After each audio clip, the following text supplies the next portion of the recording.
understand this point? Like the idea, like, because right now what we're talking about is renunciation, right? That's one translation. So I think a more accurate translation apparently is definite emergence. But sometimes, and Lama Yeshe in this book, Essence of Tibetan Buddhism, is really good on this point. Like he says, he points out very clearly, right, that if you think that renunciation means that somebody's telling you to stop doing something, then you misunderstood it. Right? Or if you think that renunciation means somebody's telling you that you should give up something, then you're misunderstanding, right? Like, there are, maybe in other traditions that's the view of renunciation, but what Lama Yeshe points out, right, is that renunciation in this sense is understanding your own experience, right? And he says in there, I thought this was very good, he says everybody renounces something. He said even dogs and cats renounce something, everybody. And like, for example, most of you here, right, like if somebody offered you, let's say, what's that called, methamphetamine, right, most of you would probably go, oh, like I don't want that, right? Like that's not, that's a kind of renunciation, right? Like in other words, that's renunciation. Or is it, like you look at it and you immediately think, that's disgusting, right? Like it would cause my brain to be destroyed, it ruins people's lives, I end up in jail, I see what happens to people, I don't want that. Or somebody offered you heroin or something, right? Like, most people would look at that. Some people who are addicted to heroin would want it. If you're not addicted to heroin, like you look at it and you think, I don't want to overdose, I don't want, so immediately there's a feeling of renunciation of that, right? And that's renunciation. In other words, it's not because somebody told you it's a bad idea in theory, right? Like, it's morally wrong, right? Maybe that's a part of it, but actually it shouldn't involve, this is not about morality, right? That's not what we're talking about here. We're just talking about, like, if somebody offers you heroin and you look at it and you think, I don't want to wreck my life, like, no thanks, I'm not interested, right? So what Lama Yeshe, I thought was very nice how he points it out. He says, actually, but that's not renouncing, that's renouncing heroin, right? Or crack cocaine or something like that. That's not renouncing samsara yet, right? And so he points out everybody renounces something, actually, right? But to renounce samsara means just that you have that same kind of experience that somebody had, like, that you would have, or I would have, like if somebody came to me and offered me heroin, I wouldn't be interested, right? But that doesn't mean I've renounced samsara, right? That just means I see the faults of that, and so I'm not interested, right? That when you see the faults from your own experience, like if you know somebody who's gone through things like that, right? You see what's happened to other people, and you've analyzed it and just thought about it a little bit, then you think, oh, that's clear, right? So the mistake people make sometimes is they think, okay, so I'm supposed to renounce samsara, and like, I thought Lama Yeshe was quite humorous about this, right? Where he says, so then somebody thinks, oh, if I go off to a cave, then I've renounced samsara. Or if I go to a monastery, then I've renounced samsara. Or if I put on a certain color robes, then I've renounced samsara. But, actually, I don't think Lama Yeshe, somebody said, marmots live in caves. Right? So like, and so do bears, but they don't have renunciation. So it doesn't mean, so if going to a cave meant you had renunciation, then they would have renunciation.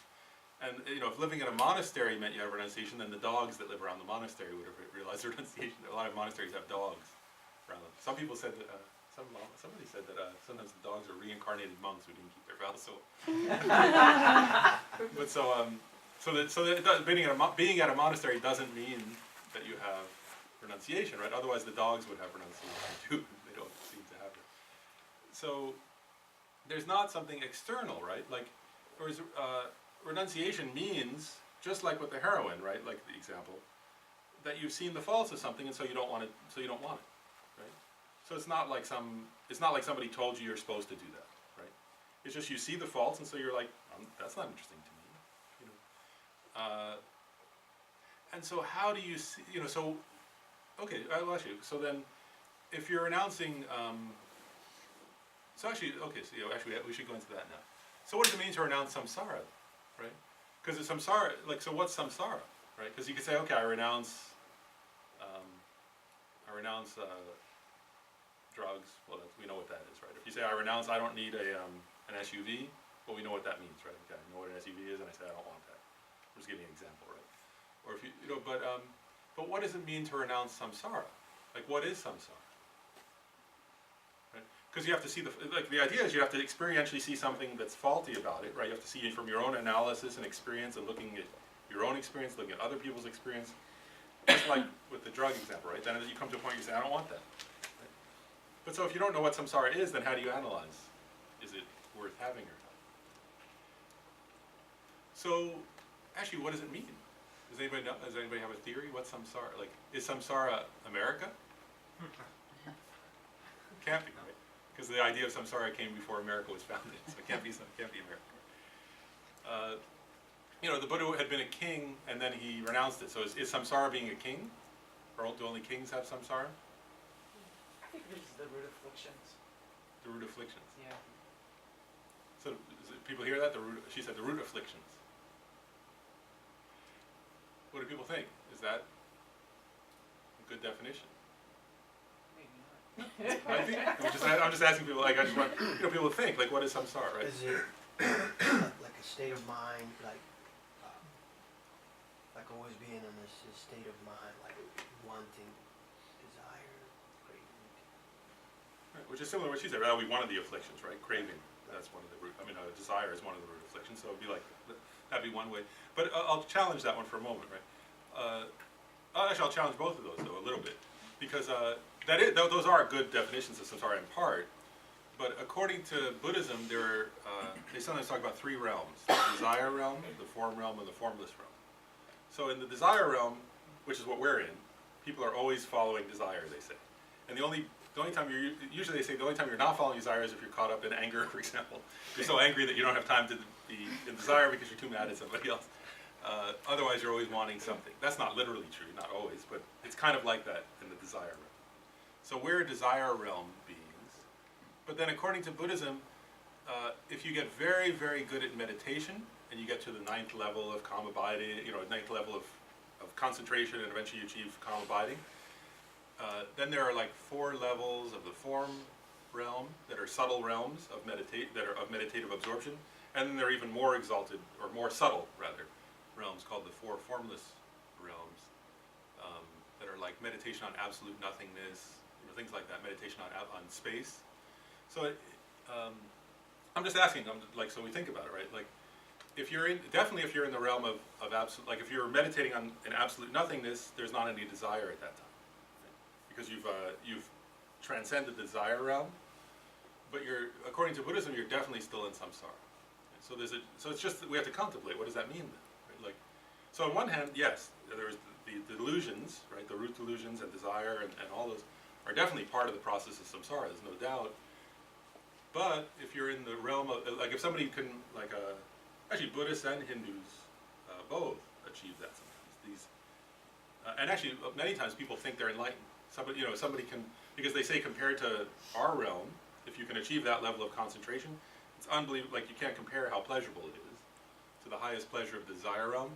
The pleasure of those formless realms, for example, is much, much more intense. So then many people get there and they think, oh, now I've achieved enlightenment. But Buddha would say, it's not enlightenment at all. You're going to fall back down. So I'm just asking a question. So at that point, you have no desire, you have no anger, right? So those states are not, you can't any longer manifest those while you're in that. While you're there, you can't do that because your mind is too subtle. They say that person's still in samsara. They're still in samsara. So then what is it? I'm just trying to analyze together, because the answer is correct, but there's a subtler part. I think, isn't it like you're trying to stop suffering by doing things that make you suffer, kind of? Like, kind of get caught in that cycle. That's valid. I mean, yes, that's part of samsara. Just like that's true. Yeah. I'll say a couple more things. So first of all, it's correct. In other words, all the things you guys said are right. They're parts of samsara. But ordinarily, the way samsara is defined, because of these other realms and so on, is having. They usually say, they usually say having aggregates is the word they use, right? That are controlled by karma and delusion. So it's like that. Right? That's a delusion part. So even somebody in the form, now the reason why at first I was going to say a body and a mind, but you can't say a body and a mind because people in the formless realm don't have a body. So you can't even say body and mind, you have to say aggregates, that's why. Ordinarily for us, our aggregates are our body and mind. But for somebody, I'm just trying to be technical here for a minute, they say somebody in the formless realm doesn't have a body, so you can't say body and mind, because those beings are in samsara, but they don't have bodies in a sense.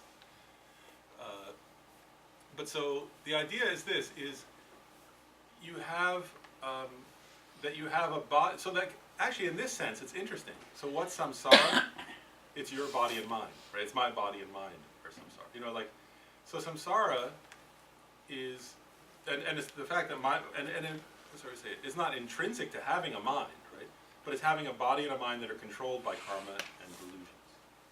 So that means, in part, as soon as you take a birth, right, like, you are samsara, actually, right? Or it's because your body was born, and if you, according to Buddhism, from your own grasping at a truly existent self, right? There's a whole process they describe, right? After somebody dies, as somebody's dying, they're grasping and they're saying, you know, I want to exist, I want to exist. They're grasping at their I, right? Well, and then that compounds their sense of self, so they go into the in-between state, and they're looking, you know, and they want to continue to exist, they're looking for existence, and then their consciousness eventually enters into some other body, right? And so when that happens, right, that kind of a rebirth, that person is samsara, right? That's us. So we are samsara in that sense, right? That we have a body that we entered because of karma and delusions, and then our mind is conditioned all the time by grasping at a truly existent self, and then all the other delusions come along. Right? All the other, like, you know, desire and anger and craving and jealousy and all those, right?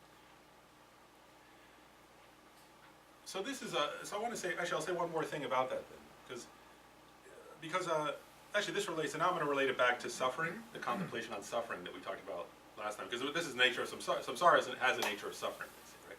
So I just want to go through one more thing about suffering so that people are clear on it.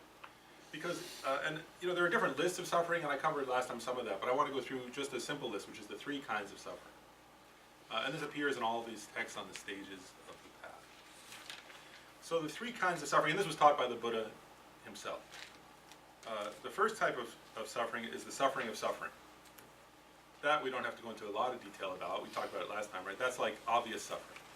You know, having a headache, being beaten, right? Being depressed. So it's not just physical, it can also be mental suffering, but obvious suffering, right? When somebody's like feeling terribly sad, that's obvious suffering. Then the second kind of suffering we talked about last time some, which is the suffering of change. And that is something that people who don't analyze it and think deeply call happiness. But the example we gave last time, right, is like when the person goes in the, we used the example, we used one example was going to the beach, right? That when you get to the beach, you think, awesome, I'm here. You know, it's summer, like right, summer's coming now. You know, and if you suddenly could get to whatever, you know, Ocean City or something, and as soon as you got out on the beach, you think, now I'm happy, this is awesome. But then actually if you analyze, this is what we were working on with that meditation, right? That if you analyze a person's actual experience, right? So the person's on the beach, right? And they say, oh, I'm so happy, but then the sun's beating too hard, they start to get hot, right? They go in the shade. Then they start to get cool and they want to go back in the warmth, right? Then actually if you think most people are there, right, then they're looking at somebody else on the beach and think, oh, I wish I could be with them, right? Then the person isn't interested in them, then they're disappointed. Then they do get with them, and then there's some fight, right? Some problem. And then they think, well, you know, it was boring being at the beach, I want to go out and have some drinks, right? So they go to the bar. Then they drink too much, and there's that problem. So it's in other words, what ordinary people call happiness is what the Buddha called suffering of change. It's that, right? It's going to the beach. And that's the level of samsara that you guys that you were talking about, actually, which is correct. That is samsara. But then there's the last one is this one's harder to translate. I think sometimes the English sounds funny, but sometimes they call it the all-pervasive suffering, or the suffering of having. They call it sometimes the suffering of the compounded aggregates. But with this one is more subtle. In other words, it's not that middle level of suffering. The suffering of change is part of samsara, right? But then this last one gets at the definition of samsara, right? In other words, what this one is saying is just having a body and a mind that are conditioned by karma and delusions is in and of itself a kind of suffering. And they give in that one they would say even somebody in the formless realm, right, who doesn't have any overt suffering at that time. It's a kind of suffering because they're going to suffer again, You know, in other words, they're not free. So it's the suffering of not being actually free, right? You know, so it's like, it's a little bit like this. Like, for me, it's just to contemplate that one. Sometimes I think like this, like if you were, you know, if you were being tortured, right? And then somebody said, you know, for one day you get to go to the Ritz-Carlton, but tomorrow you come back and get tortured again. It wouldn't be totally satisfying. Right? You wouldn't think, oh, great, a day at the Ritz-Carlton. Like, it's a bit like that, actually. In other words, it's just being a prisoner, right? It's not being free. In other words, you're not free from death. You're not free from, you're not in control of your own process, right? Because you don't have wisdom yet. And you still grasp at a truly existent self, and through that grasping, you'll be dragged on and on, endlessly, in samsara. And according to Buddhism, actually, they say, actually, that, like, for example, those high formless realms, that actually they say you've achieved those many times in past lives, but it didn't lead to anything lasting. So that, anyway, so it's this idea of just having a body and a mind that are not in your own control, right, is a form of suffering. In some sense, that's different than just, that's different than the going to the beach. That one pervades all, the reason why they call it all pervasive is because that pervades all a person's experiences until they achieve enlightenment. So anyway, so samsara then is a process of your own life, actually, right? In other words, that's what samsara is. It's just, I mean, from a Buddhist point of view, if you make it simple, samsara is my body and mind, right, or is my experience, actually.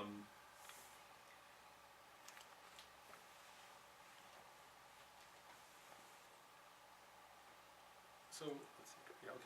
So then, I guess I want to ask. I want to before we'll get in a minute into a philosophical question about that, but I want to stay practical for a few minutes. Like, so then, how do you relate, right? If everything you've ever experienced is samsara, then how do you relate to your experience? Right. I just want to raise that as a question from a Buddhist practical point of view, and I want to say this, like, actually, Lama Yeshe addressed it. I wasn't going to talk about it, but then I realized Lama Yeshe talked about it. It's an FPMT style to integrate all three yanas, they call them, all three vehicles, all three, you know, so Hinayana, Mahayana, and Vajrayana, or Tantra, right from the beginning. So I'll do that because Lama Yeshe did it, even though usually you don't talk about that at this time in the context of the stages of the path, but I think it's the style, right? So sometimes people, Lama Yeshe says this, sometimes people make a mistake, because, you know, like, in Vajrayana, right, or Tantric Buddhism, there's this idea of transforming desire into the path. Right? It's part of that. So then sometimes people think, oh, so you don't have to renounce. Then. Right? You don't have to renounce, you can transform it, so it's good. You know, so I can keep wanting and stuff. So that, like, and Lama Yeshe says, I think Lama Yeshe kind of teases. He says, well, that's like Americans or something. He says that's the way Americans think. They think they can be bodhisattvas without. You know, they can be bodhisattvas without renunciation. They can be tantric masters without renunciation. It's total nonsense, basically.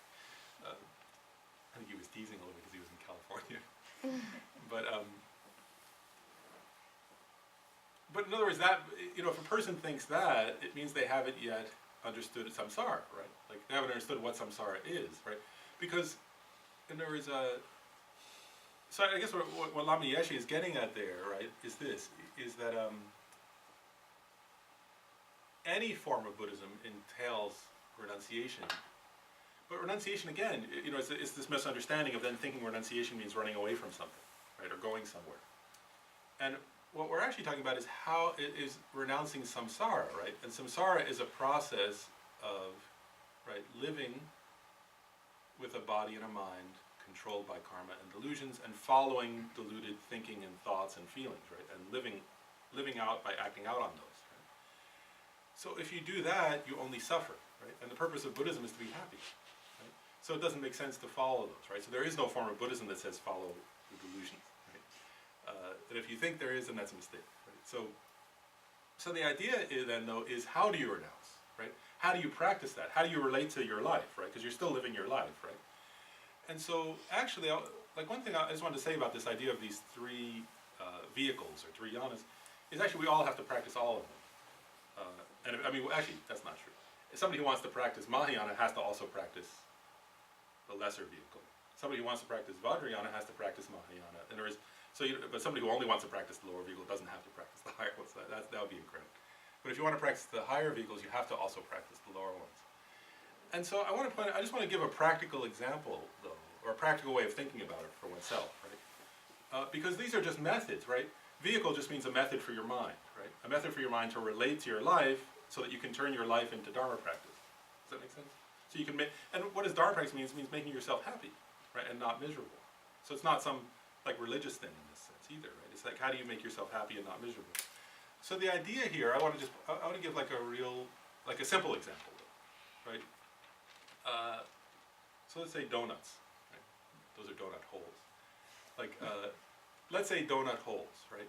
So then, if you're gonna practice, like, and I want to point out this though, that it's not like, oh, like, let's say somebody says, oh, I'm a tantric practitioner, I don't have to do Hinayana method. That's wrong understanding, right?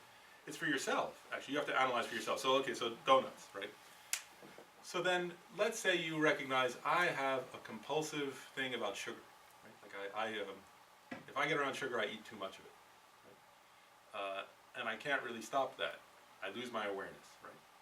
So then, it'd be wise to practice in relation to donut holes, for me, right? If I were to recognize that for myself, let's say, at Hinayana level, right? Which would mean what?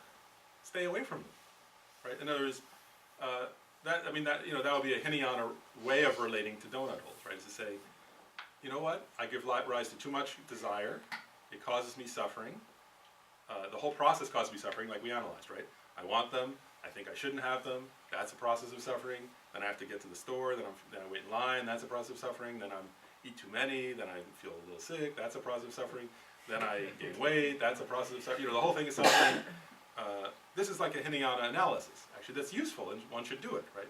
So one then says, that's only going to cause me suffering. I'm just not going to go to Dunkin' Donuts. I'm going to stay away from that store. Then I suffer less, right? So that'd be one level of relating to donut holes. Then what would be the Mahayana method of relating to donut holes? Would it be to say, well, now I'm a Mahayanist, I can eat as many as I want, it's fine. I'm eating them for all sentient beings. Is that the solution? Oh, I'm eating, I'm going to get 2 dozen. I'm eating them for all sentient beings. Because then I eat more for all sentient beings, I'll get enlightened faster. Is that the solution? Right? That's give a wrong them away. Yeah. You buy them and give them away.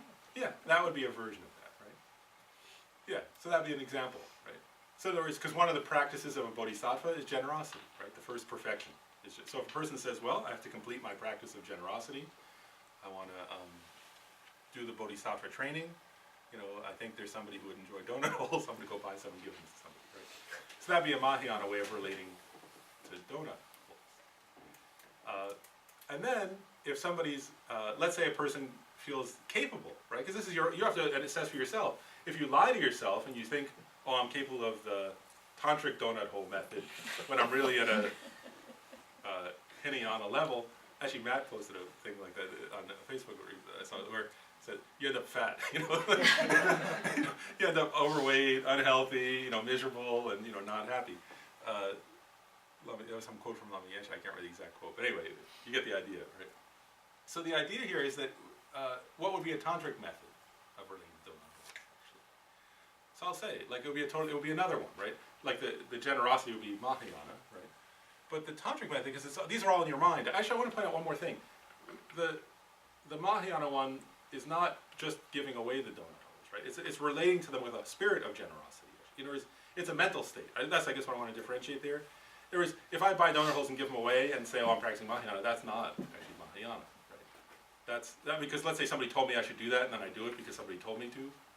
Like, that's just doing what somebody told me to do, right? But actually relating to donut holes through Mahayana, it's funny that's all about donut, would be like actually feeling it, right? Like,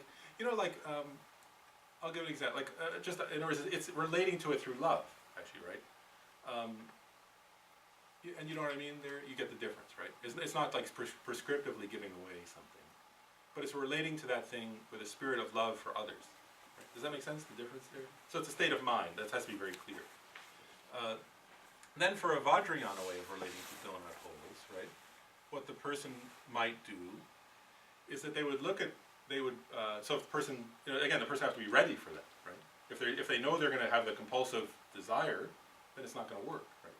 But if the person were capable of this, right, then they would have a donut hole right there, and they would look at it and they would meditate on the emptiness of true existence of a donut hole. Until the donut hole, if you actually meditate on emptiness, deeply, I mean, right, what they say is that at the time when you're actually meditating on emptiness, the appearance to your mind is like space. Right? So there's not something, there's a space-like emptiness. It's not space, but it's like space. Right? There's a lack of true existence. Because all you're perceiving is the negation of the true existence of a truly existent, independent, substantially real, those are all different terms for donut hole. So at first you would dissolve your ordinary appearance of the donut hole into emptiness. Then you would meditate on that emptiness with a mind of bliss. Right? You combine. That's what Tantra is always combining bliss with emptiness, right? So you would be meditating, thinking about, contemplating and experiencing whatever level you're capable of bliss, realizing the lack of true existence of something. In this case, a donut hole. Right? Then, so you'd be meditating with a state of bliss, meditating on emptiness, right? Then you would, when you were going to arise out of your meditation on emptiness, you would then, and actually it says it in the Guru Puja, right? It says, the purpose of the appearances is to give rise to great bliss, right? So then you would think, okay, great bliss, understanding emptiness, is now manifesting in the form of nectar that happens to have a round shape in this case. Right? But its nature is bliss, understanding emptiness. Right? And so then you would relate to that donut hole as bliss, understanding emptiness. And you would look at it and think, that's bliss, understanding emptiness. Then you would do whatever you're going to do with it, right? Give it to somebody, you might eat it, you might feed it to the birds, whatever you do to it, whatever you do with it, what is irrelevant, actually, at that point. What matters is that person's actually capable of relating to an object while contemplating continuously bliss, understanding emptiness. So if you're capable of that, if you're capable of relating to an object while all the time meditating on bliss, understanding emptiness, then that will be a Vajrayana way of relating to it. So you see the difference there is it depends on the person's capacity. These are all just methods to train your mind. But actually, if you think about it, that last one requires more renunciation, actually, like a much stronger mind, right? Where it's like somebody with not too strong a mind is better to stay away from something because it's going to overwhelm like the sense consciousness is going to overwhelm their mind, right? And Khyentse Rinpoche often points this out, that, it's not that your senses change, right? In other words, your sense conscious, it's not like somebody who's practicing Vajrayana or Mahayana, when they look at a donut hole, sees like see something shooting light rays out and floating in the air or something like that. It's that their mental consciousness is so strong, actually, right? In other words, the mental consciousness gets strong and overwhelms. Because it's not that a Mahayana practitioner, until they achieve, the 8th bhumi or something, which is which is after two countless great eons, after two countless great eons of training, something like that. At that point, they don't give rise to desire anymore. But before that, they still can give rise to desire, right? So it's not that they're completely beyond desire, it's that their compassion and love are so powerful that overwhelms their desire, right? Like in other words, if you've realized bodhicitta, your love is so strong that you don't, you don't relate to objects mainly through desire, right? Because your main motivation is love. Right? And then but so you have to have a very strong mind to do that, actually, right? Especially if you're around something that you usually crave. And then for a tantric practitioner, it's even harder, actually, right? Like, there is to have, because your tendency and your habit is to follow craving, right? But how do you overwhelm that, right? How's your understanding of emptiness strong enough to overwhelm that? Well, you have to be quite good, actually. Right? In other words, that's not easy, right? Because if you're around objects of desire, right, it's easy. What is easy is to pretend, right? What is easy is to lie to yourself and say, oh yeah, it's emptiness, and then actually you're just following desire and doing the old trip, but you're saying, oh, I'm doing something else, right? That's easy, but it's hard, actually, to actually transform your mind so that you're actually meditating on emptiness while relating to objects, right? So your senses are perceiving objects, but your mental consciousness is contemplating emptiness and great bliss all the time. That would be a very hard thing to achieve, right? So do you see what I'm getting at? You have to be honest. I'm just pointing out these are different methods that anybody can choose in Buddhism to follow, but one has to be honest with oneself, and if you lie to yourself, right, and you say, oh, I'm at this level, when you say, oh, I'm doing it with great compassion, and really you're following craving, well, then the result is just you suffer, right? It's no the result is just then you keep suffering, right? So you have to analyze for yourself, and if your sense consciousness is going to overwhelm you, right, then what Buddhism would say is, then stay away from the object, right? If you have enough love, in your heart that will overwhelm, then you can relate in that Mahayana way to an object, right? And then the same thing, right? If your understanding of emptiness and great bliss is strong enough, then you can relate in a different, that other way. But you have to judge for yourself in any given instance, right? And not, and all the Buddhism is always saying, if you want to lie to yourself, it's up to you, but then you won't be happy, right? In other words, because the idea here is to train your mind so that you're happy, right? And then also you make other people happy too. Does that make sense? So to me, that's a practical level on how to relate to objects and renunciation, right?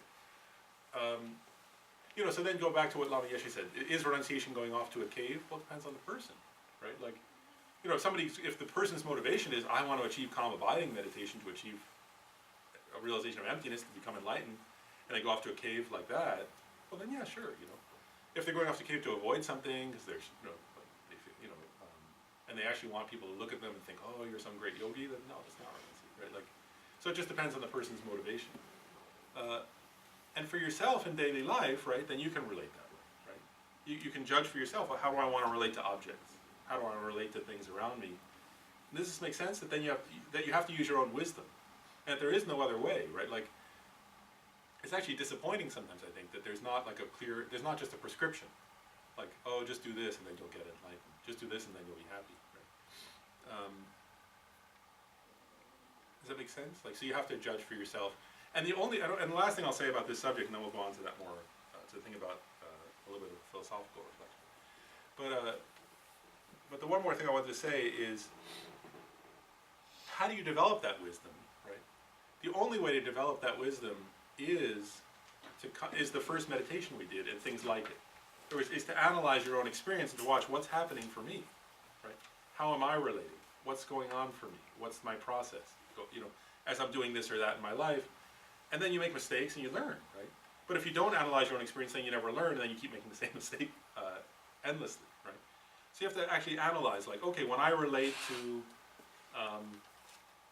whether it's donuts or chocolate or a friend or my job or wanting a promotion or money, you have to actually analyze, how am I relating to that, right?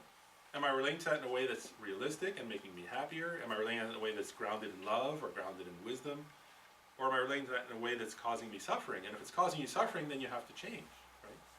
And there are lots of methods of how to change in Buddhism, but if you don't, you have to look at yourself and know which method would suit me in relation to this object. Does that make sense? And if you don't analyze your own experience, then first of all, you may just keep doing the same thing. Or this is common actually. The other problem is that then sometimes also people will tell themselves that they're practicing Buddhism, but they're not, right? Like, in other words, if somebody says, oh, well, I'm going to say, I'll say a mantra while I'm doing this, or I'll do something, and that may be okay, but that's not necessarily, right? In other words, Buddhism is saying whatever actually decreases your suffering and your afflictive emotions is Dharma practice. And if it's not actually decreasing those, then it's not Dharma practice. So that means that, reciting a mantra isn't necessarily Dharma practice, right? Or going away from things and doing a retreat is not necessarily Dharma practice. You have to actually analyze your own experience, and then you see, wow, that's actually decreasing my craving. Okay, that's real Dharma practice then, right? And do you see how then you're happier, right? So if you're not, that's one other point, right? If you're not getting happier, then you're not practicing that. So if you can't see, wow, I'm way more happy than I was, that means you're not introspecting enough. So you're not applying the teachings in a practical way to your own mind. And I quoted this before, Lama Zopa Rinpoche once said, it really struck me, he once said, he said, don't stop doing the little bit of Dharma practice you pretend to do, don't stop that. So it's not that it's bad to pretend, but then at some point, so you pretend for a while, and then you have to but then if you introspect, it's not, my point is this also, is that it's not that hard though. Whereas some of these advanced practices are quite complicated and difficult, but it's not hard to say, wow, I want to change my relationship to one thing, I can change how I relate to alcohol, or I can change how I relate to, my boss at work or something. Anybody can do that, and that's Dharma practice. That's all I'm saying. That's a very simple level of Dharma practice, but we can all do that, right? We can say, every time I see this person I get mad, so I can change something about that, right? I can do some mental training. Or every time I see this object, I develop an intense craving and it's causing me a lot of suffering, I can change something about that. And that's a very practical level. we all have to do that if we want to progress. So does that make sense on that? But so then, so today we're just going to go on about renunciation, but I wanted to now relate this, right? These teachings, right? Like up till, well, what I've just been talking about really comes from the stages of the path texts. And so it's actually derived, though, from the Buddha's teaching on the Four Noble Truths. Right? And you can see we've been covering the Four Noble Truths, right? So the first Noble Truth is the truth of suffering, right? So we've been talking about that all along here for a while, right? The three kinds of suffering and so on, that's the truth of suffering, right? Then the second Noble Truth is the cause of suffering, right? And we just talked about that, right? Like, for example, we give, these are practical, real examples, right? If you're following that kind of craving and you're dissatisfied and agitated, well, that's clearly a cause of suffering. You know, and then there's a subtler level where if you're following the view of grasping at a truly existent self, that's a cause of suffering, right? So those are the first two noble truths that the Buddha taught. And he taught those, right? His first sermon was on the Four Noble Truths. Right after, his first sermon after becoming a Buddha, right? You know that story where, we talked about it, right? Where he went and saw his students, his 5 former friends, right? Former cohorts, and taught them. But so then I wanted to talk a little bit about the last two of the Four Noble Truths, right? Because then after the cause of suffering is the truth of cessation, right? Or the truth, sometimes they say the truth of the end of suffering. And then the truth of a noble path to the end of suffering. So those are the names of the Four Noble Truths, right? And I wanted to talk a little bit about the third noble truth, right? Which is the cessation of suffering. And the reason why I wanted to talk about it is this. One is it's our subject, right? And so it makes sense. But Lama Yeshe talks about it. He says this, right? He says you shouldn't want small pleasures. You should want big pleasures, right? He says don't want something mediocre. Aim for the best. And he says nirvana is the best, right?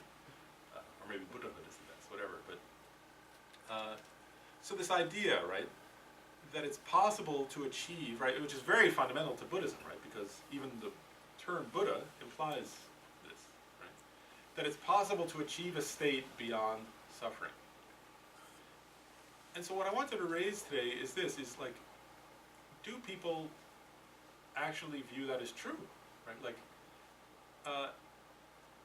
and if so, why, right? Like, in other words, why would somebody say, now it's one thing, like, if the Buddha says, the Buddha from his side, right, can say, well, there is a state beyond suffering, and it's my own direct experience, and that's the state I'm in. Well, then it's easy for him to believe that such a state exists because it's his experience. But that's never been your experience, right? Like I'm just raising like a thought here. By definition, we've never, unless somebody hears a Buddha, right? By definition, or an arhat, then by definition we've never achieved that, right? So we've never experienced it. So how do you know, right? Because what Buddhism's asserting or suggesting is to renounce samsara in order to achieve something better, right? And so this idea that nirvana or cessation or enlightenment is something better, right? Is something better than you've ever yet experienced. So what I wanted to do is, I'm just going to say a few things from a Buddhist perspective, and then I want to have like how usually each time we have like a little bit of discussion, I want to use this as the topic for discussion between people. But I want to, to help with that discussion, I want to raise a few ideas. One is, in discovering Buddhism, the very first module was mind and its potential. And the reason why that's put first is that in our culture we don't usually have a view of the mind like that, right? And so we have to explore what is the mind. So I want to remind people that when we covered that, what we said was that in Buddhism the definition of mind is that which is clear, which means unobstructed, right? Not physical, and knowing, right? So understanding things, or knowing things, right? And so anything else that's in the mind is temporary and is not of the nature of the mind, right? That's the Buddhist view. So the very nature of your mind is that which is clear, right? And it's knowing. Then all the other, so desire, anger, jealousy, hatred, fear, terror, all those things are temporary qualities that can arise within the mind but are not of the nature of the mind, right? And sometimes the analogy is used of like the sky and clouds, right? Clouds can arise in the sky, but they're not of the nature of the sky, right? Actually, the nature, truly, like the nature of the sky is openness, right? Space, right? And that's why the analogy is given, is that the mind is clear and the sky is, its nature is clear, right? It can be obstructed, but its very nature is non-obstructedness. And the mind is similar in a sense, but except the sky isn't knowing and the mind is nothing. That's why you have to include knowing in the definition of mind. It's not the sky. It's not space. But so that mind itself is clear and knowing, is unobstructed, and anything can arise within the mind, right? Hatred can arise and love can arise within the mind. But neither of them is intrinsic to the nature of the mind, and neither of them can permanently stain the mind, right? Like in other words, a person can be totally filled with hatred, but then if somebody knocks them unconscious, then there's no hatred in their mind at that time. Then there's just unconsciousness, right? Or if they're like totally filled with craving, the next day, then there's no hatred in their mind at that time because they're completely overwhelmed with wanting something, right? So none of those states of mind are intrinsic to the mind, right? And so according to the Buddhist view, that's one way of starting to understand why enlightenment or liberation is possible. Is that from a Buddhist perspective, it's possible then to get to separate those other qualities from the mind.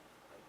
So to no longer have hatred, to no longer have craving, to no longer have jealousy, is possible.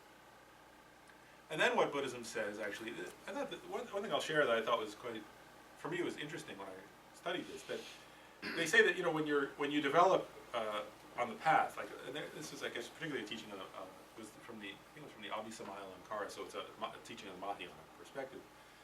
But what they say is that, of course, when somebody realizes bodhicitta, that's quite a high level. I mean, to really realize bodhicitta is quite something profound. Right? And at that point, of course, what bodhicitta is the wish to achieve enlightenment, the compassionate wish to achieve enlightenment for all sentient beings. So by definition, if a person has realized bodhicitta, they're a bodhisattva, right? And so of course that person believes that, and has some experience that enlightenment is possible, because the center of their life is to achieve enlightenment at that point. Right?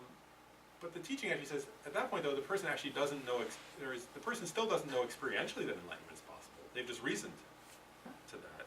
And maybe they've met some Buddhas, right? And so they have some kind of, they have it's like this. It's like I'll give an example. I've never been to Beijing, but I firmly believe that Beijing exists. I have a friend who's from Beijing. I've seen pictures of Beijing. I hear about Beijing on the news, right? So there's a very firm basis. I don't have doubts that Beijing exists, but I've never been there, right? Bodhisattva is kind of like that. Does that make sense? I've actually never been to China, right? So my knowledge that Beijing exists is based on what? It's based on reason. It's based on testimony of other people who I trust. It's based on photographs. It's based on Google Earth, things like that. But I've never been there, right? So the analogy here is this: is that as bodhisattvas progress along the path, right, and they see, like, for example, they achieve certain cessations where, like, their anger completely ceases, and they can no longer ever again give rise to anger, right? Then their jealousy completely ceases, and they can no longer give rise to any jealousy. Then their gross desires cease too, but they still have subtle desires, right? So at that point, they say, this is the teaching I was sharing, the bodhisattva gains a certain different kind of confidence that enlightenment is possible for them, right? They start seeing, like, wow, like, if that ceased, and that ceased, and that ceased, then of course this subtler one can cease. It's no big deal. I just have to keep going, And they start getting a different kind of joy and enthusiasm for their practice that gets more and more intense the higher on the path they get, right? So it'd be like, what's the word to say it? If you're on the outskirts of Beijing and you can see it from the distance, your knowledge of Beijing would be different than mine, who saw it on Google Earth, right? You get the difference there? And His Holiness the Dalai Lama points this out sometimes. He says, if you work on your mind, like we were just describing, like you analyze it and so on, And then let's say over the course of 2 or 3 years, you notice, wow, much less angry than I was before, right? Well, that starts to give you more confidence. Oh, if I keep going, right? You know, and then, but apparently, this is, I thought was interesting, is that confidence continues to, this Holiness is giving kind of mundane example, right? Like, you know, well, try, and if you know, if you used to like, you know, slap people who were mad at you, and now you just kind of, you know, grunt at them, that's progress. So, you know, which is progress, right? But apparently that progress continues on all the way up to very exalted levels of the path. That somebody, as they get closer and closer to enlightenment, they can see more and more clearly in their own experience how it's possible, right? Because they're actually, and one other way of saying that is, you know, if the mind's nature is clear and knowing, you know, that's harder to see in the pouring rain. You know, if you're standing outside and it's pouring and there's fog and rain and, you know, thunder and lightning, you can intellectually know that there's still, the sky's nature is like that. It's a lot easier to know on a day like today, right? And I guess the analogy here again is that as somebody gets higher on the path, they start experiencing that clear and knowing. They start experiencing their own mind as like that. So then it gets easier and easier, right? But, so what I want to do now is just have a little bit of discussion, like in small groups. And what I want to ask you to do though is this, is, because we sometimes do this like debate style. So what I want to ask people to do is get into groups of around 4, right? But what I want to ask is for if you have a group of 4, for 2 people to present to debate. There's in Tibetan monasteries, right? We're not monks. We're not going to debate the way they do. They're better at it. They have certain rules of debate. You know, we're not going to go through those. But the idea here is this: is that you don't have to believe a side of a debate to take that stance. Does that make sense? I think I shared this once before. One of my lama, who was my teacher, who was a great person, a wonderful person. He once said that he would debate with, he enjoyed debating with some of the best, he was a great debater himself, but he said one thing that was really funny. He took the stance, he was telling me a story, one day he was taking the stance that karma exists. And he was debating against somebody who was an incredible debater who was taking the stance that karma doesn't exist. There's no such thing as cause and effect. Right? And he said, and that guy was such a good debater, he almost won, like, because the guy was brilliant, you know. And he said how fun that was, you know. And of course the guy who was arguing that karma doesn't exist and there's no cause and effect, believed in karma and cause and effect. But that part of the purpose of that kind of debate is to work through one's own doubts, right? So even if you take a stance that you don't believe in, it's that way you put your, you know, or if somebody else does, right? In this case, having this other bright guy, that guy was able to put out every doubt, you know, because he was so smart, he could put out every doubt that was somewhere in your subconscious, you know. And then by debating with that, you get more conviction. Does that make sense? Or you get more understanding or wisdom. So that's the purpose of this. Does that make sense? You guys are into the debate. That's it, man. But from what I heard, it was good discussions. That's cool. I just want to say, I'll say 2 more things from my side, and then maybe we'll have some time to interact as a whole, you know, questions and discussion. But I want to say just 2 more things. One on this issue of enlightenment and is it possible. Well, I'll say a few things about it. One is this discussion, this process of discussing, I think is very good. You know, so I just want to encourage people. First, you have to do that. I would argue you have to do that with yourself, right? Like in other words, contemplate and ask yourself questions and think about it.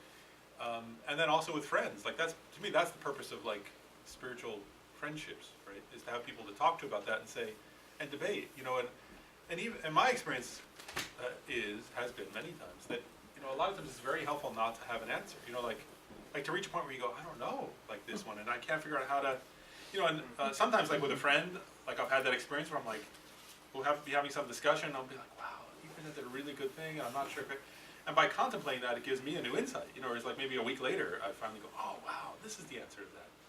You know, and then in my experience, occasionally I come up with ones that I think about for 6 months, and I still can't find it, and then, you know, well, and that's when I call Kitzer and he always has the answer so far, and yet found one that he didn't. But that, you know, so I just want to encourage people. In other words, to me, that's the purpose both of contemplating for yourself and then of asking questions.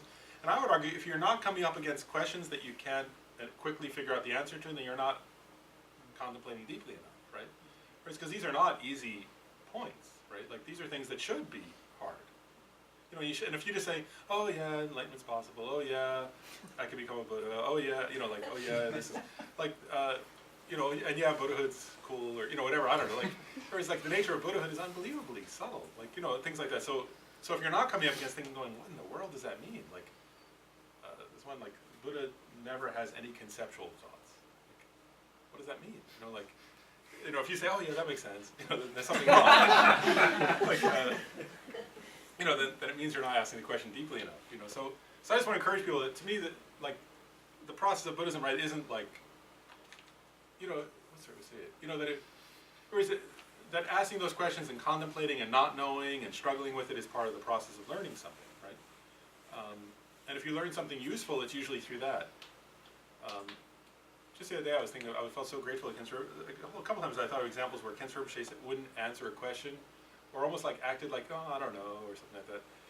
And it forced me to think. I was like, oh, I'm so glad he didn't. I would think back and I was, oh, I'm so glad he didn't say the answer that day. Because if he had said it, I would have, just because I adore him, I would have, oh, how cool. I would have like done that rather than think more deeply. And I want to just present one more thought here about this question of is enlightenment possible. Again, not to answer the question, but just as another way of thinking about it. And His Holiness the Dalai Lama often presents this line of reasoning, and it's just worth thinking about. Is the most profound reasoning according to Buddhism, the most profound reasoning is the reasoning of dependent arising. Right? There is the Prasangika view and all. But anyway, in general, dependent. That all things arise in dependence upon causes and conditions. Right? And again, you have to check for yourself, is that true, right? But that's a line of reasoning that in the Garjuna emphasized a lot, right? Is that all things arise in dependence on causes and conditions. So one way of contemplating is this, is to think, so what are the causes and conditions, which is why, actually, if you think about the Four Noble Truths, right? There's suffering, a cause of suffering, and a cessation of suffering, right? There's a reason why they're presented in that order to ordinary beings, right? From a Buddhist point of view, actually, some people often point this out. From a Buddhist point of view, at the moment of his enlightenment, there was the cessation, right, which had come from the path, which arose from his understanding of the causes, which arose from suffering, right? But he was teaching. He wasn't teaching to other Buddhas. He was teaching to ordinary people, right? So he started with suffering because that was their direct experience, right? And then from suffering, you can analyze: is there a cause of suffering, right? Which I mean, we've talked about that, but I don't assume that everybody here has analyzed that deeply in an experiential way to come to a clear realization. Oh, here's how my suffering arises. But if you do that, right, if you actually analyze deeply, to analyze, what is the nature of my suffering, how does it arise, what are the causes in my experience, that you can do, actually, right, because it's your experience.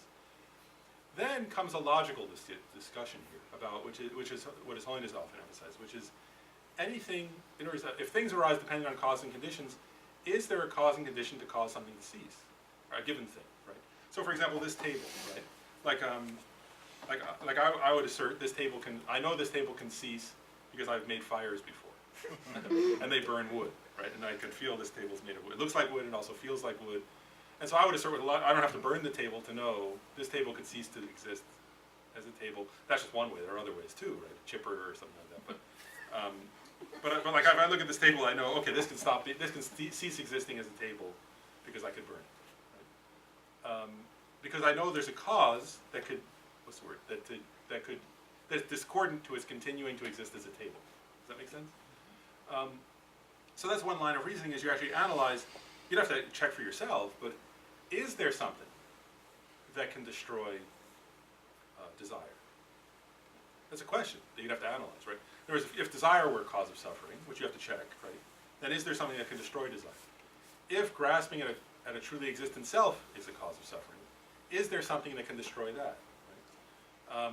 And that's where His Holiness the Dalai Lama often points out, so if you understand that kind of reasoning, and then you understand emptiness, right, and how emptiness is discordant to, just like fire is discordant to this continuous existence of the table, if you understand that, which we'll cover emptiness in some detail later, but if you understand, oh, this is what emptiness is totally discordant to ignorance, the grasp at non-emptiness, it can destroy it, then there comes a different level of understanding of why enlightenment may be possible. Does that make sense? That would have to come out of your own reasoning, though, and whether that proves it or not is you have to check for yourself, but that's another way of approaching this subject. Yeah. So what if, does the table cease to exist if you change the definition of what a table is? That's a good question, right? Like, depends to who. Right. I don't know. Right. What you're getting at is something related to emptiness, though, right? Which is that actually, which is actually a fairly subtle point, right? That that in part the table, what you're implying, right, is that in part the table existing as a table is partly dependent on the label table, which is conventionally existing, like, social convention, right, a linguistic convention. That's what kind of you're getting at, right? Yeah, And actually, you don't even have to say would it cease to, but, in another culture would this be, like, right. right, I mean, in other words, the word table wouldn't apply, and anyway, so there are many ways to get at that, but yeah, from a Buddhist, actually from different philosophical perspectives, they say different things, but for sure, the middle way school of Buddhism, the philosophical school says it partly depends, the most important factor it depends on is the labeling. Okay. They would actually say that's a particularly important factor Okay. for a table existing, for this to be called a table. Yeah, so that would be another factor. So if you removed one of the legs and it didn't function well, then is it still a table?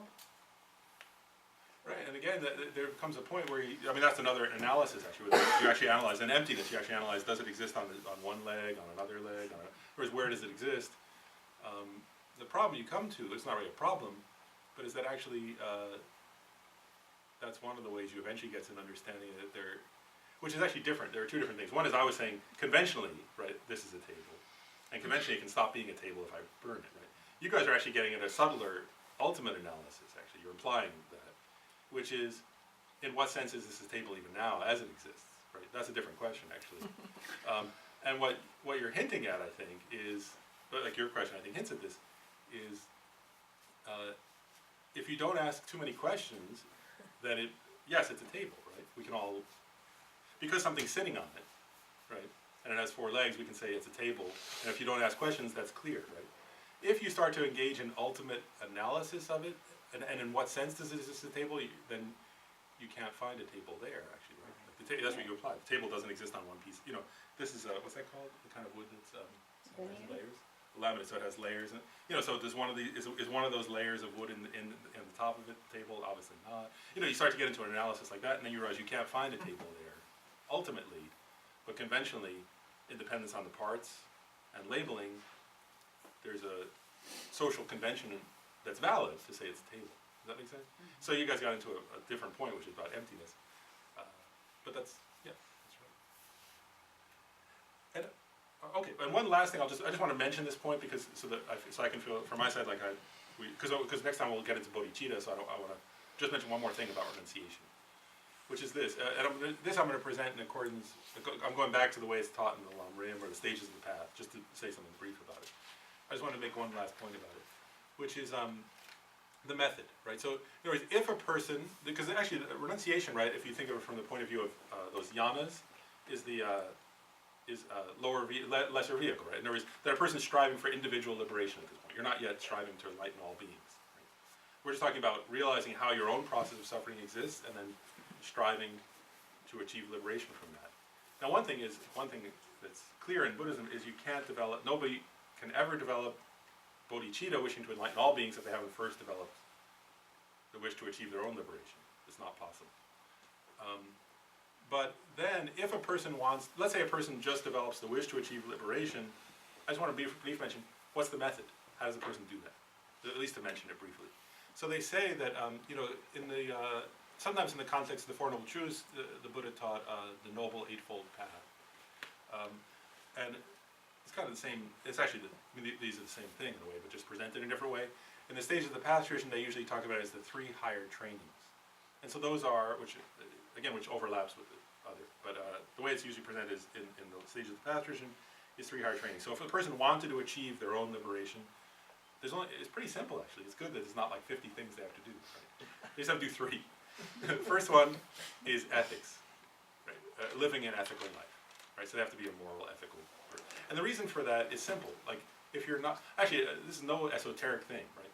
If you're going around lying all the time, let's say, right, and cheating people, right, are you going to have a peaceful life? Like, forget about your own liberation, like in some subtle, we're talking about the mind here, right? Like your own, being able to achieve a state of peace of mind that's totally transcends suffering.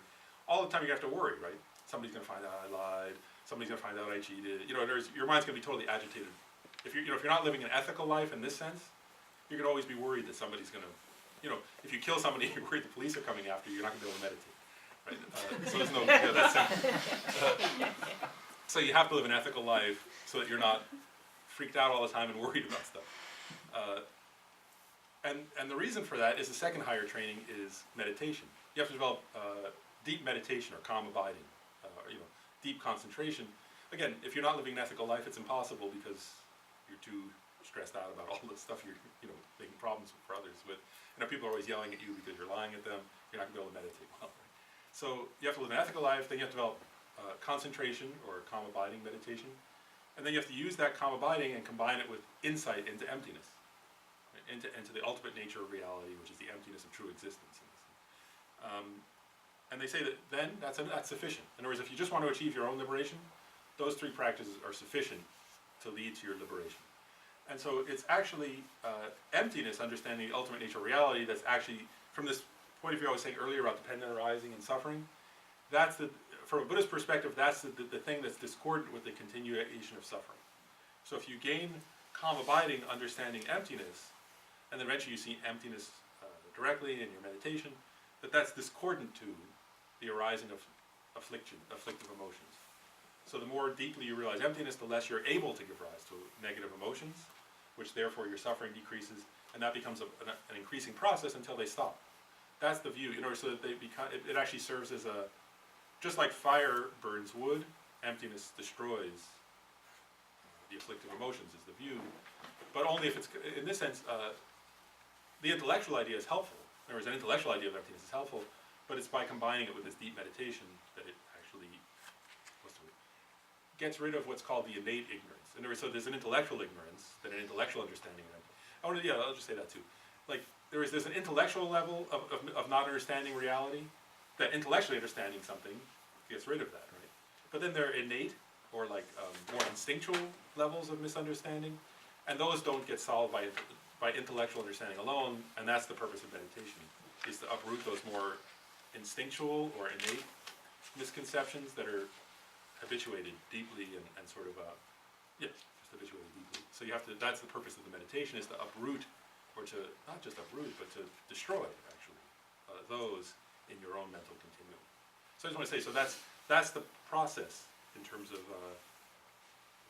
this is called the middle scope, right? The middle scope of practice. So there's a scope that's aiming at your own liberation.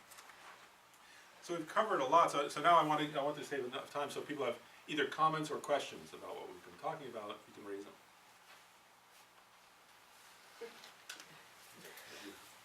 You go first. In the definition that you gave of samsara, as opposed to Buddhahood, having aggregates that are controlled by karma and delusion. So this is a pretty abstract theoretical. But does the Buddha have aggregates, or is the Buddha just have aggregates that are not controlled by delusion and karma? The Buddha has,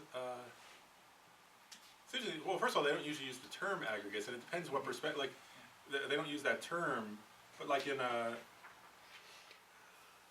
in Tantric Buddhism, actually, what they say is that the Buddha's, because usually we talk about ordinary people, we say that the Buddha used a category of 5 to categorize all the characteristics of a person.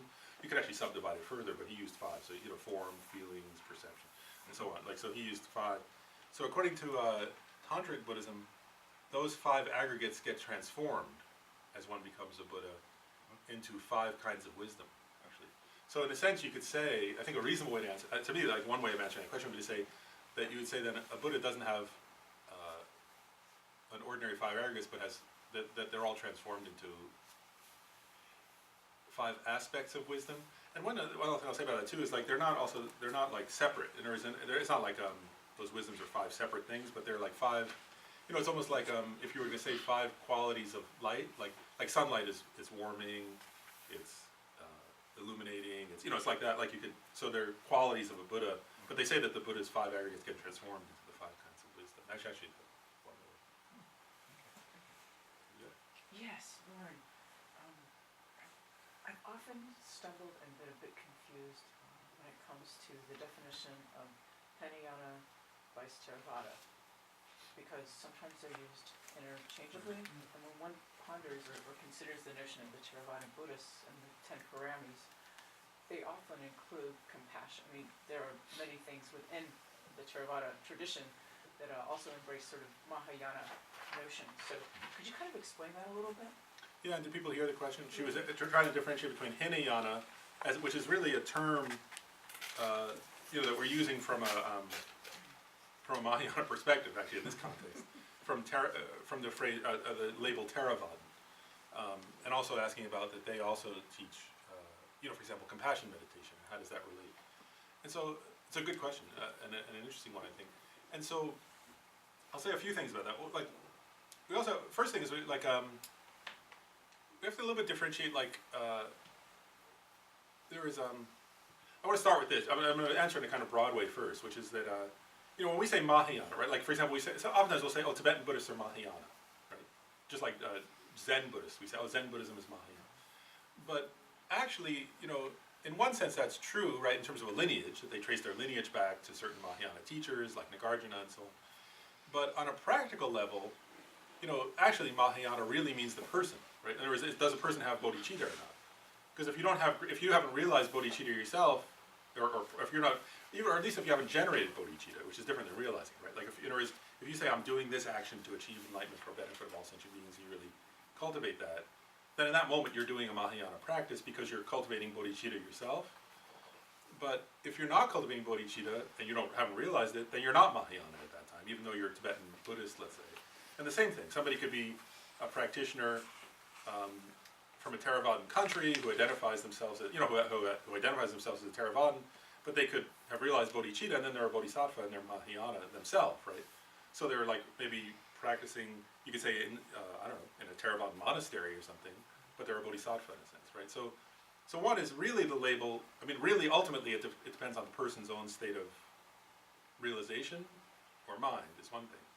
But then also there's another way of answering that question, which is that also there are a lot of, the phrase, actually, and this I have to remember a little better, but, in ancient India, there's another part of this, like Theravada actually is only one among many schools, right? And even in the Tibetan tradition, right, the monastic vows that they have are, I think the Mahasamgika, if I remember right, which is actually one of the Hinayana, from a Mahayana perspective, school, but all Tibetan monks, including the Dalai Lama, have their vows from that tradition. So there's not like a clear distinction of, that's why they're all integrated in a sense. So the Theravadan is actually just one among many of schools, like sub-schools, right? And so, okay, yes, so that's another thing. So actually the Theravadans, and Hinayana technically means lesser vehicle, right? Which, probably doesn't sound complimentary to somebody who's practicing. But from a, so I want to differentiate that. In other words, that there's not in other words, first of all, the goal should not be putting anybody's practice down. And actually, to achieve the level of realization where one is living with renunciation is actually quite an advanced thing, right? Like, if all day, every day, you're actually striving for liberation, that's actually quite something. And so that's another thing, is that there are a lot of sub-schools, right? Within people who are striving for their own liberation, there were actually many sub-schools in India, and only some of them still exist. And then, I guess one other thing, so that's another point. And then one last point I want to differentiate is this, is in terms of the individual though, right? Because that's really the real basis for differentiating. There's an important point here too, just for our own, I think it's interesting to understand, is that in terms of Buddhist view, they would say that, that you could actually, that on the Hinayana path, practice, right? So a person practicing that level, like who's not striving for enlightenment for the benefit of all, doesn't want to enter into the bodhisattva practice that can take 3 countless great eons, right? Like somebody says, I don't want to do that, right? Which a person, there are practitioners who didn't, right? Many who didn't want to do that. That still, those practitioners do give rise to universal love, universal compassion, in other words, and they meditate on the 4 immeasurable thoughts, right? So immeasurable love, compassion, equanimity, and joy. So those are common, actually, to people striving for their own liberation and people striving for full enlightenment for the benefit of all sentient beings. The difference point that distinguishes, for an individual now, I'm not talking about like sub-schools, the difference is when you're actually doing it, we'll go through this next time, we're going to talk about bodhicitta. So as you're going through the stages for generating bodhicitta, you cultivate immeasurable love, immeasurable compassion. At that point, you're still practicing, those are still trainings that would be common to somebody striving for their own personal liberation, because those states make you happy, right? That's part of the point there. They actually benefit you, right? If you cultivate infinite love, you're the main person who benefits from that. But then there comes a point where a practitioner who's striving to become a Mahayanist in actuality develops an unusual attitude, they call it, which is the Dalai Lama, sometimes they translate it as universal responsibility. But that it goes beyond great compassion, actually. It goes beyond universal compassion to taking a commitment to benefit all, to taking a personal responsibility to be a benefit to all sentient beings, or to liberate. And when the person realizes that, then it's no longer, that's not a practice that's in common to a person striving for their own liberation. That's unique to bodhisattvas. So that's the point where it changes. But and this term Hinayana really is just a way of, I want to be clear too, it's really, in this context, it's not labeling another group of people, it's labeling oneself. In other words, it's saying for myself, oh, I need to practice that now, and I need to realize these low and middle scope practices. And so it's in that sense that you're labeling them. In other words, it's practices, you're not looking at somebody else and saying, oh, they're Hinayana. Actually, what you're looking at is saying, oh, this is my own liberation I'm working on, right? I have to meditate on the suffering, the cause of suffering, the nature of suffering, the nature of the path to liberation. So, and that those are practices that for me are lesser than my ultimate goal. My ultimate, because in other words, because the stages of the path is taught to people who are striving to become bodhisattvas, so that you'd be saying to yourself, these are to benefit me, but they're practices in common, and I have to do those in order for me to eventually realize bodhicitta. So it's more in that perspective that you actually say lesser, that it's lesser in terms of my scope now because I'm not yet capable of that. Yeah, so it's not really, in other words, in this context, it's not labeling some group, saying they're Hinayana. It's actually saying I'm practicing that level of practice right now. So. Does that fully answer? Yeah. Okay. Is this subtlety that I was trying to? Yeah. It's, In terms of like, I was wondering if you could speak a little bit like in terms of like practically, if like progressing, especially like in terms of like renunciation, for someone like myself who's not like particularly spiritually advanced or anything, like would you say that the best way to make the most progress is to like take things that you have, like you gave the example of sugar, which resonates with me because I like once I eat one, the whole box is going down. Like, is it like, would the best thing to do is just be like, just to distance yourself from all the things you have trouble controlling yourself around? Or is that the best step to take? Or can that become too extreme or something? Or like? yeah, that's a really good question, right? Like, and what I want to say is this is like, I want to answer from made me, for some reason when your question made me think about the answer that's in the mind training tradition, the Lojong tradition, where what they say, which I think is very practical, I guess that's why I thought of it, is actually there's one instruction that says start with your biggest delusion first. Right? And so the idea there is this, and actually, yeah. So okay, I'm gonna keep going. Like, so the idea there is this, and like, if you want to actually make progress, right, which is what you're asking, right? Which is like the point, right? That then the idea would be like to actually, so you pick one, right? Like you choose something that's a real example, right? You say, okay, this is one that I could see I'm not good in relation to, right? And then the idea would be actually to say, okay, if in 6 months or something like that, I can actually change my relationship to that, that'd be progress, right? Then I can go on to the next thing and the next thing, and each one gets a little easier too. And so the idea would be then, though, that first of all, yeah, if you're overwhelmed by it, right, you have to distance from it some, right? Like, let's say it's, just to pick the example of sugar, right? Yeah. So like you'd have to say, okay, so for a while I'm not going to buy sugar, but at the same time, I'm going to work on training my mind. I'm going to contemplate my relationship to the box of cookies, and I'm going to see how I relate to that and why my mind does that, and like what do I project onto cookies and things like that, right? And then like, the idea would be, this is just my input, personally, I think, that's worth thinking about, I think, is if you because if all you did was say, okay, I'm just going to stay away from cookies, right? Like, then what happens, of course, is that then the next time you happen to be around, like, so then you stay away from them for a few months, and then you're at like a holiday party or something, and there's a bunch of cookies, and then you're like, oh wow, and then like before you know it, like, oh, I just ate 17 cookies, so what happened? I don't know, like, or something, But because you didn't work on your mind in relation to it. So I think, so I guess the input I would give is like, that what makes sense, I think, logically would be, yes, of course, distance from it, right? Because if it's overwhelming, it's not going to help, right? But then to actually meditate on that, right? Like to say, why do I do that? How does it cause me suffering? What kind of suffering exactly does it cause me? How would I want to relate to that object in a different way? What's the goal for me? Like, what would be actually Dharma practice in relation to that object? For me, not for somebody else, but for me, actually. Like, how would I relate to that? And then after contemplating for a while, then to see, to be around a cookie and see how can I relate to this now?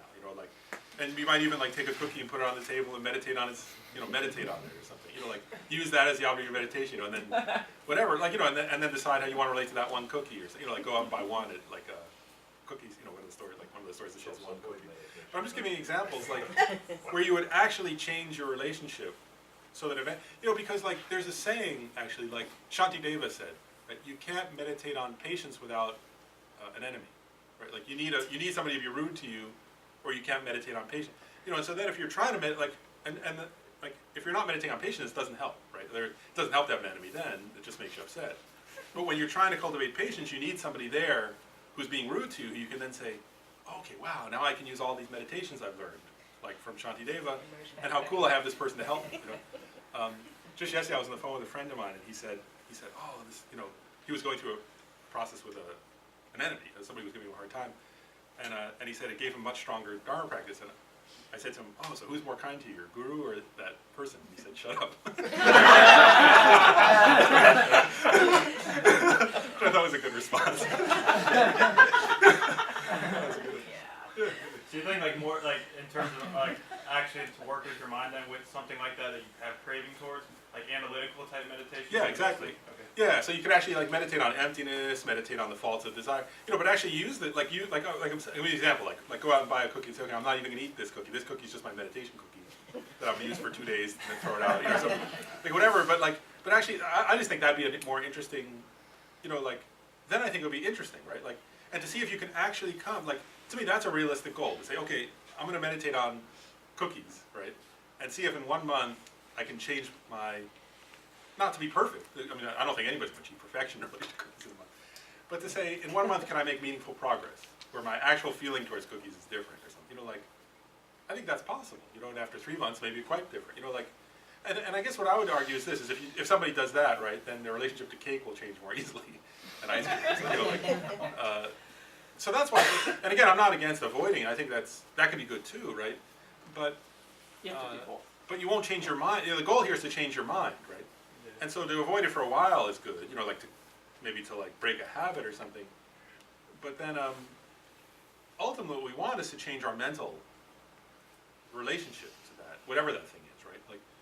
And so, yeah. So to meditate, I think that would actually be interesting, right? So you avoid it a little bit, then you meditate on it, then you and you keep going until your attitude changes, until your mental state changes. Does that make sense, kind of? And the same thing would go, right? Let's say the delusion was anger, right? So maybe if somebody's really being abusive, of course you have to get away from them, right? At times. But then there comes a point where you need somebody who's a little difficult, right? The same idea as the cookie, right? And then you think, okay, well, what's going on here? Why am I getting angry? Why is this happening? How would I want to relate to this differently? There's always going to be annoying people in the world because I'm annoying, and so therefore other people annoy me back, and so on, and so you have to and then you say, so until I stop being annoying, there'll always be annoying people, and so how do I contemplate this? And then, then there are all these contemplations, right? You develop compassion for that person, you take responsibility for your own karma, there are many, many different ones, until you eventually change it, and then they're no longer annoying, right?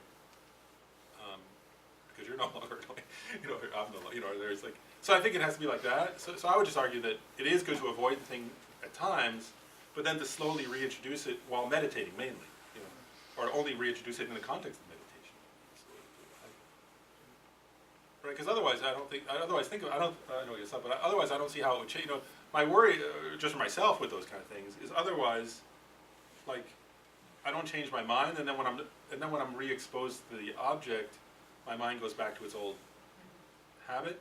I experienced that where I went, you go off, for example, I've had the experience where I go off and do a few months of retreat. Oh wow, I don't feel attached to this, I don't feel, but then you go back and then suddenly all those things arise again because the retreat was useful, but you weren't contemplating that, and so then you need to contemplate that. You know what I mean? Like so. Unless, and the only exception to that would be if you're never gonna, like if you're never gonna be around them again, then you don't have to, so sometimes there's things like that where it is better to avoid it, but it's only if you're gonna live a life, like for example, if you're gonna say, well, now I'm going off to live in a monastery in remote Ladakh or something, well then maybe it doesn't matter, maybe they don't have cookies there, then you would have to do that. So I mean, there might be circumstances where you're not gonna ever be exposed to the object, and maybe then it doesn't matter, because if you're just gonna try to meditate on emptiness. I'm not sure it always matters. I'll give an example, like let's say the example of, although no, even, I'm trying to think of even addictions. I was thinking, but even then, when I know people, they get better by, not necessarily by hanging around the object, like, an alcoholic, I would suggest going to a bar, but actually if you think of Alcoholics Anonymous, it's a contemplation, right? In other words, they're contemplating the disadvantages. I'm just thinking of friends I have, like, still they're going there and they're contemplating, oh, remember this, and oh, remember that, and this disadvantage. Still there's a process of like contemplating the faults of the object, so you don't have to necessarily put yourself in proximity to the object, but I think there has to still be a contemplation of the faults. Does that make sense, the difference? That's actually a really good point. So you don't have to get the actual cookie necessarily, but you have to at least contemplate the faults of it, or else your mind doesn't